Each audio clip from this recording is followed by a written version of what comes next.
नमस्कार साथियों, एक बार फिर से आप सभी का अपने YouTube चैनल UPRTOU प्रयागराज में स्वागत है। साथियों, आज हम आपको इस वीडियो में बताने वाले हैं जो आपका ओल्ड पेपर है जून 2024 का, उसमें आपके किस टाइप के क्वेश्चन पूछे जाएंगे, ठीक है, और कितने नंबर के आपके क्वेश्चन पूछे गए हैं और उनके आंसर साथियों आपको कैसे लिखेंगे। तो ये आपका ओल्ड पेपर है। आज इस वीडियो में हम आपको ओल्ड पेपर के बारे में बताने वाले साथियों, ताकि आपका जो जून 2023 में एग्ज़ाम होने वाला है, इस ओल्ड पेपर के माध्यम से आप समझ सकें कि आपका जून 2023 में किस प्रकार से आप जो है तैयारी कर सकते हैं, कितने नंबर के आपके क्वेश्चन आ सकते हैं और कैसे आप इनके आंसर लिखेंगे, कितने शब्दों में लिखेंगे और कैसे कैसे लिखेंगे कि आपको अच्छे नंबर, अच्छे मार्क्स मिलेंगे और अच्छे नंबर से आप जो अपना एग्ज़ाम साथियों पास करेंगे।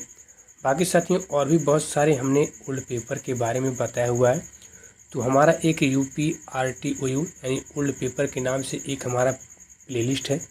उस प्लेलिस्ट में जाकर आप वीडियो को देख सकते हैं और किस टाइप के आपके एग्ज़ाम में क्वेश्चन पूछे जाते हैं और उनके आंसर आपको कितने शब्दों में लिखने हैं, ठीक है, उसके बारे में एक एक करके पूरी डिटेल, पूरी जानकारी वहाँ पे हमने आपको दिया हुआ है। जैसे एम में हिंदी हो गया, एम में जियोग्राफी हो गया, एम में पॉलिटिकल साइंस हो गया, आपका सिंगल सब्जेक्ट का ओल्ड पेपर हो गया, उन सब के बारे में हमने वहाँ पे बताया हुआ है। तो आप वहाँ पे जाके देख सकते हैं, ठीक है।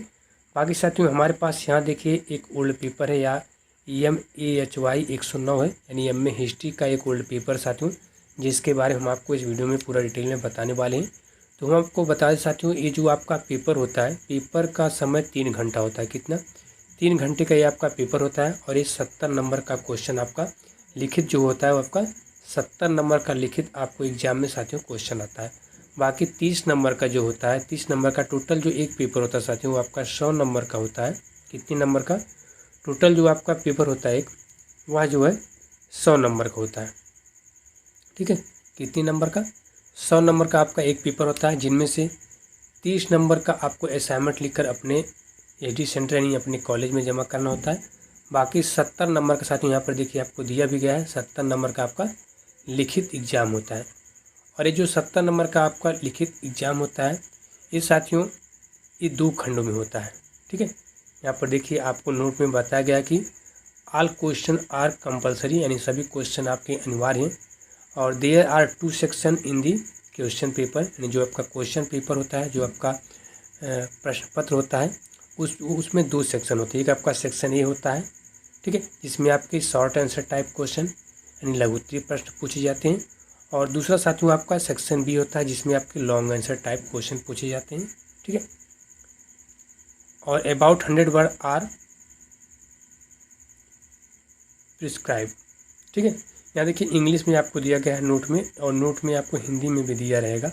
वहाँ जो आपका पेपर रहेगा वह इंग्लिश और हिंदी दोनों में आपको नोट में दिया रहेगा। और कहने का मतलब है साथियों कि आपका जो पेपर होगा, जो आपका जून 2023 में एग्ज़ाम होने वाला है, ठीक है, जून 2023 में जितने भी स्टूडेंट हैं जिनका भी एग्ज़ाम होने वाला है, उसमें आपका 2 खंड होता है। एक आपका एक सेक्शन ए होगा, एक आपका सेक्शन बी होगा। सेक्शन ए में साथियों आपका शॉर्ट आंसर टाइप क्वेश्चन पूछा जाएगा और सेक्शन बी में साथियों आपका लॉन्ग आंसर टाइप क्वेश्चन पूछा जाएगा। और सेक्शन ए में जो आपका शॉर्ट आंसर टाइप क्वेश्चन पूछा जाएगा, उसका आंसर साथियों आपको केवल 100 शब्दों में लिखना है। कितने? केवल 100 शब्दों में ही आपको इसका आंसर लिखना है। तो आप एक पेज भी लिखेंगे तो भी आपका 100 वर्ड से ज़्यादा हो जाएगा, ठीक है, पहला काम। और दूसरा जो सेक्शन बी में जो आपका क्वेश्चन पूछा जाएगा, वो साथियों लॉन्ग आंसर टाइप क्वेश्चन पूछा जाएगा। तो उसका आंसर आपको 350 से लेकर 400 शब्दों में लिखना है। तो 350 से लेकर 400 शब्द आपका कम से कम साथियों 2 से लेकर 2.5 पेज हो जाएगा। तो 2 से लेकर 2.5 पेज आप लिखेंगे। और जो यहाँ पे दिया गया है आपका, जो आपका दिया रहेगा नोट में, उससे कम शब्द में आप मत लिखिएगा, उससे ज़्यादा शब्द में लिखिएगा। और बाकी जब आप एग्ज़ाम देंगे साथियों, तो अपनी हेडिंग पर ज़्यादा ध्यान देंगे, क्योंकि आपके जो हेडिंग लिखेंगे उसमें लीपा पोती बिल्कुल भी नहीं होना चाहिए, साफ साफ दिखना चाहिए, ठीक है। और जितना अच्छा आप लिख पाएंगे उतनी अच्छा ही आपको मार्क साथियों, उतने अच्छा नंबर आपको यहाँ पे मिल जाएगा, ठीक है। जितना अच्छा आप लिखेंगे अपना एग्जाम में, उतना अच्छा साथियों आपको मार्क आपको मिलेगा, ठीक है। यहाँ देखिए आपको नोट में हिंदी में भी दिया गया है कि सभी प्रश्न आपके साथियों अनिवार्य हैं। जो आपका पेपर होगा उसमें सभी प्रश्न आपके अनिवार्य होंगे। और प्रश्न पत्र में 2 आपके खंड होंगे, ठीक है। जो आपका प्रश्न पत्र होगा उसमें 2 खंड होगा। खंड आ में आपके लघुत्तरीय प्रश्न होंगे, ठीक है, और खंड बा में आपके दीर्घोत्तरीय प्रश्न होंगे। और लघुत्तरीय जो प्रश्न होगा उनके उत्तर आपको लगभग 100 शब्दों में लिखना है। और दीर्घवृत्तीय जो प्रश्न होंगे उनके आंसर आपको 350 से लेकर 400 शब्दों में साथियों क्या करना है, लिखना है। ठीक है, जैसे देखिए यहाँ पे पहला क्वेश्चन यहाँ पे दिया गया है। यहाँ पे पहला क्वेश्चन दिया गया है कि प्रथम विश्व युद्ध में भारतीयों के योगदान की समीक्षा करें। क्या करना है, प्रथम विश्व युद्ध में भारतीयों के योगदान की समीक्षा करें, इसके बारे में आपको लिखना है। तो केवल आप 100 शब्दों में इसका लिख देंगे तो आपका ये जो है 4 नंबर क्या हो जाएगा, पक्का हो जाएगा। ठीक है, देखिए एक क्वेश्चन जो दिया गया है आपका 4 नंबर का है। और यहाँ पे देखिए और करके भी दिया गया है कि लखनऊ समझौता का मूल्यांकन कीजिए, या फिर लखनऊ समझौता के मूल्यांकन के बारे में भी आप लिख देंगे 100 शब्दों में, तो भी आपका 4 नंबर क्या होगा साथियों, फिक्स हो जाएगा, पक्का हो जाएगा। ठीक है, इसके बाद देखिए इसी प्रकार से यहाँ पे आपका दूसरा क्वेश्चन दिया गया है। यहाँ पे आप देख सकते हैं दूसरा क्वेश्चन कि महात्मा गांधी के जो साध एवं साधन की अवधारणा है उसको आप समझा सकते हैं, या फिर जो खिलाफत आंदोलन में गांधी जी की भूमिका पर आपको आलोचनात्मक टिप्पणी करना है, उसके बारे में भी आप लिख देंगे केवल 100 शब्दों में, तो भी आपका 4 नंबर क्या हो जाएगा, पक्का हो जाएगा। ठीक है, इसके बाद साथ में यहाँ देखिए आपको तीसरा क्वेश्चन दिया गया है। यहाँ पे देखिए आपका तीसरा क्वेश्चन दिया गया है कि भारत में क्रांतिकारी आंदोलनों के उदय के कारणों को समझाइए, या फिर आप ब्रिटिश काल में स्थानीय जो स्वशासन के विकास पर आप टिप्पणी लिखें। तो टिप्पणी भी आप केवल 100 शब्दों में आपको टिप्पणी लिखना है, कम से कम आप 100 शब्दों में अपना टिप्पणी लिख देंगे तो आपका 4 नंबर साथ में क्या हो जाएगा, पक्का हो जाएगा। एक क्वेश्चन यहाँ पे जो दिया गया वो 4 नंबर का दिया गया है, आप यहाँ पे देख सकते हैं। 3 क्वेश्चन आपको हो गया। 3 क्वेश्चन के बाद यहाँ देखिए आपका चौथा क्वेश्चन आ गया। कौन सा, यहाँ देखिए आपका चौथा क्वेश्चन है यहाँ कि वारेन हेस्टिंग के न्यायिक सुधारों पर प्रकाश डालिए, या फिर आप कांग्रेस मंत्रिमंडल के त्यागपत्र देने के कारण को स्पष्ट कीजिए। देखिए एक क्वेश्चन आपका 4 नंबर है, तो दोनों में से जो भी आपको अच्छा लगता है, जिसमें लगता है आपको सबसे अच्छा आंसर, सबसे अच्छा उत्तर आप लिख सकते हैं, सबसे अच्छा आपको उसके बारे में नॉलेज है, तो उसी का आंसर आप अपने उत्तर पुस्तिका में लिखें, ताकि आप अच्छे से अच्छे मार्क लेकर साथियों अपना एग्ज़ाम पास कर सकें। ठीक है, तो ये आपका देखिए पाँचवा, उसके बाद क्वेश्चन यहाँ पे दिया गया है। पाँचवा क्वेश्चन आप यहाँ पे देख सकते हैं, ये पाँचवा क्वेश्चन दिया गया है कि श्रमिक आंदोलन के विकास पर प्रकाश डालिए, या फिर भारतीय विदेश नीति के सिद्धांत पर विस्तार से विवरण दीजिए। ठीक है, ये भी देखिए आपका 4 नंबर का। तो सेक्शन ए में आपका टोटल 5 क्वेश्चन पूछा जाएगा। उसके बाद साथियों आपका जाएगा सेक्शन बी, यहाँ पे देख सकते हैं, यहाँ पे सेक्शन बी उसके बाद आ गया।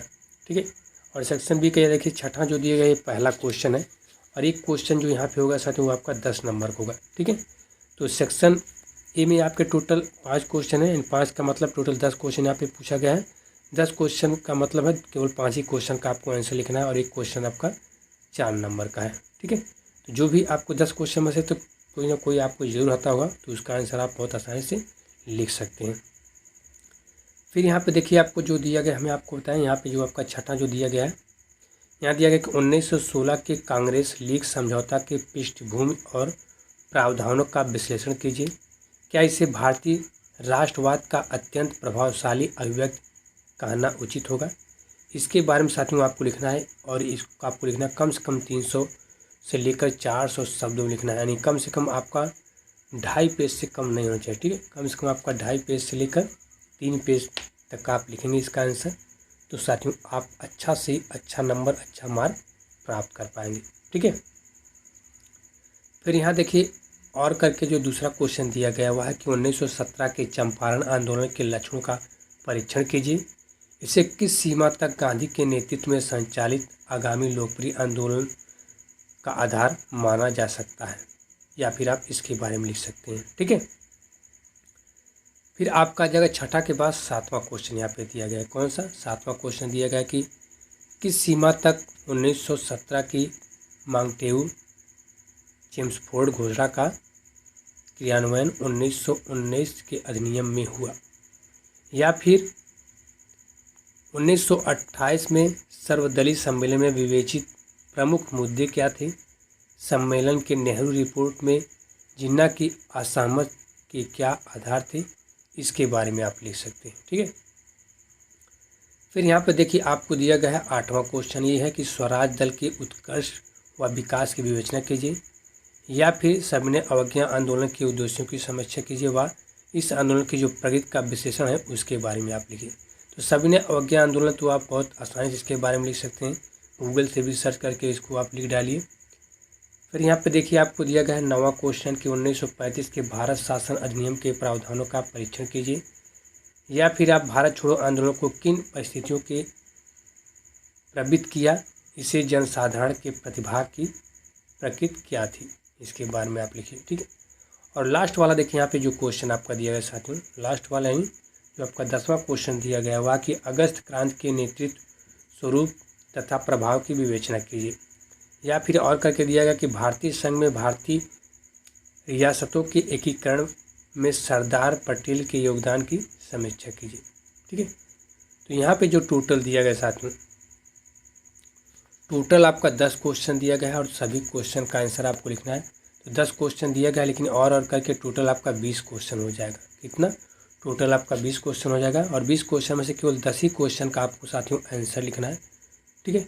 और 10 क्वेश्चन का आप आंसर लिख के अच्छी से हेडिंग उसकी तैयार करके आप सबसे अच्छा मार्क, सबसे अच्छा नंबर साथियों प्राप्त कर सकते हैं। बाकी आप हमारे प्लेलिस्ट में जाकर और भी ओल्ड पेपर के बारे में वहाँ पे आप देख सकते हैं और उसके बारे में जान सकते हैं। पूरा डिटेल में हमने वहाँ पे आपको बताया हुआ है। और यदि आपको हमारी छोटी सी इन्फॉर्मेशन या छोटी सी वीडियो आपके लिए हेल्पफुल है, आपको अच्छी लगी, तो आप हमारी वीडियो को ज़्यादा से ज़्यादा अपने दोस्तों तक शेयर कीजिए, ताकि उनको भी समझ में आ सके कि किस प्रकार से आपके एमए में क्वेश्चन पूछा जाता है और उसके आंसर आप कैसे लिखेंगे। ठीक है। तो फिलहाल इस वीडियो में इतना साथियों, नमस्कार, जय हिंद।